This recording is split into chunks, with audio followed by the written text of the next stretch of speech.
Well, now that we got the motor running with that standalone harness, big shout out to Scrap Metal Racing and Cody Durham for his help in getting me to get this thing going. I have not really messed around with the V6s, and it's really nice to receive help, and I was happy to get it. So thank you, Cody, and thank you, Scrap Metal Racing. But now that this thing's running, let's talk about the build. So on the build, the first thing we're going to do is get rid of the rear brakes.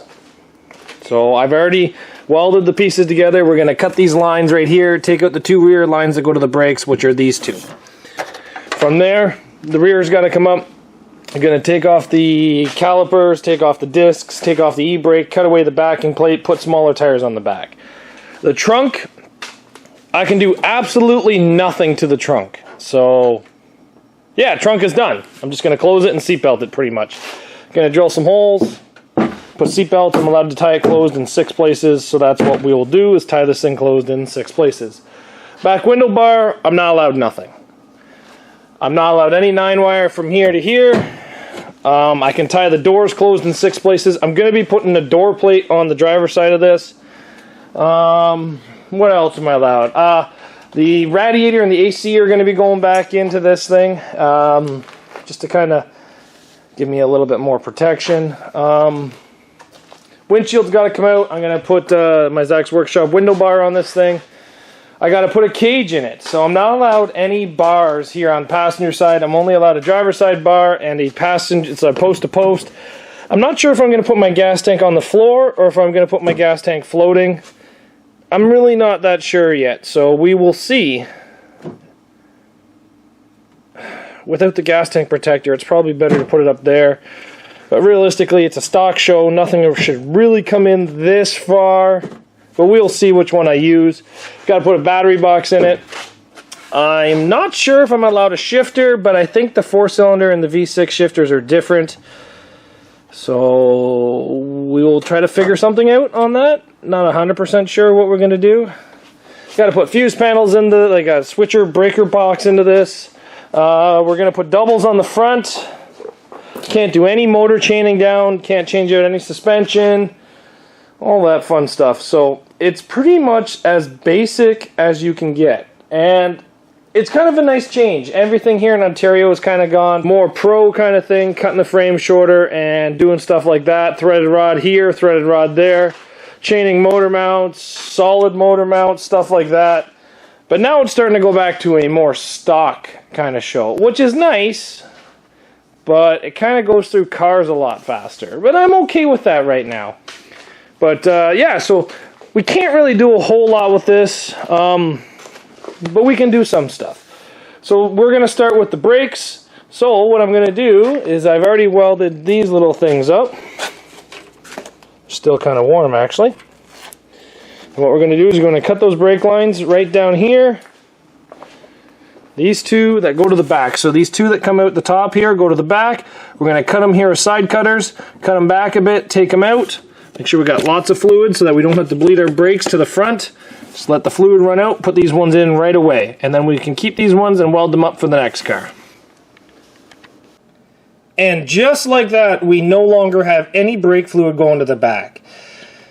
Now, yes, we lose a little bit of fluid, but because nobody's touching the pedal and the reservoir did not run out of fluid, there's still fluid in the lines. So we only have brakes to the 2 front tires right now. The ABS unit is still working. It's not doing anything because it's not plugged in because all the wires are missing. But the ABS unit's still in, but we only have front brakes as of right now. So the next step is we got to lift this thing up and pull all the rear brakes off of this. I kind of forgot that this car's got disc brakes. Because it's a V6, it will have disc brakes. This gives me the perfect opportunity to try out my new 3/8 Milwaukee tool. Yeah, we're having a sale on the other day. Oh, no, I think I just stripped that. Have to get it on there properly, I guess. Nice!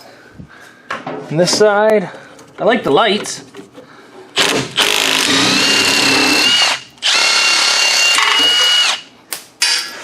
It's kind of weird having the tool that close. I imagine with a short socket it'd be pretty weird on there too. But yeah, so now we just pound the calipers off, take the discs off, and we're basically almost ready to party. Well, all the brakes came off, but the calipers were kind of rusty and all the bolts were rounded off, so I ended up cutting them off with a Sawzall. We cut the brake line because we have the brake line capped in the front, just a bare spindle now. We're going to clean out all the stuff inside of here like this, anything that can get jammed inside the rim, stop the tire from turning. We want that out of there. We want this rear spindle basically as light as it can get. By having all this stuff off there, you can pretty much run any tires you want as long as they're 5 on 4.5. And what I mean by that is you can run tires like this. You can run tires like this. These are 8-inch, 5 on 4.5 inch trailer tires. They're very small. They keep everything out of the way. I really wouldn't use them in a muddy track because of how low it keeps you to the ground, but if it's a very hard packed track, I would maybe run these. You can run these rims, which are 12-inch rims. Get you a little bit more height, but if you do pop a tire, it gets you kind of really close to the ground. I really do enjoy running these. They've changed the rules around me where I can run them not nearly as much as I used to. That's actually a 13-inch trailer tire, so that's a 13. This is a 12. But the ones I really like running are my super wides. These are 14-inch donuts put on factory Camry tires. So you have a tiny tire on there, and if it goes flat, you still have a 14-inch rim, so you're not really dragging your bottom. I like these ones. And pretty much like that, our rear brakes and our rear end is pretty much done. These are factory Camry rims, so you know they're going to fit. You could leave the brakes on and put them on, but I like to have the least amount of weight as possible on my rear spindles, just in case something happens and they're less likely to break off. So there you go. That is the rear brakes pretty much done. We just got to bolt the tire on and move to the other side, and then bolt the tire on the other side, and then we're good to go from there. And there you go. We got both back wheels on there. They spin. All the brakes have been removed. Now I don't really have air in them yet, but they kind of give a lot of extra space. There you go. That's what they look like on there. So that's why I like using those wheels. You can see how much space is actually around the wheel well, that if anything happens, it does kind of get pushed back into itself. So overall, I'm pretty happy about that. With the rear brakes done, we are going to be turning our attention to the front brakes now. Let me come back up on the hoist.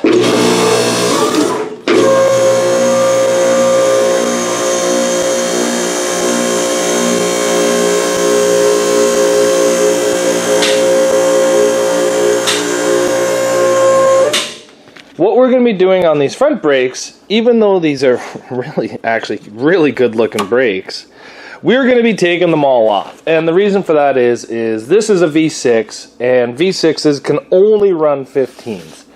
So we're going to be swapping this all to 4-cylinder brakes. We are not changing the spindle. We're not doing any of that. So if you guys want to figure out how to do that, make sure you come back next week, and I'll be taking apart the front end of this car and making it so it fits 14-inch rims and tires. So thanks for watching, everybody. That's how we cap off the rear brakes and do the rear tires and the rear brakes and all that fun stuff. And yeah, we're getting along on this car pretty good with my very limited amount of time I can spend on it. So thanks for watching, everybody. We'll see you back here later on Zach's Workshop.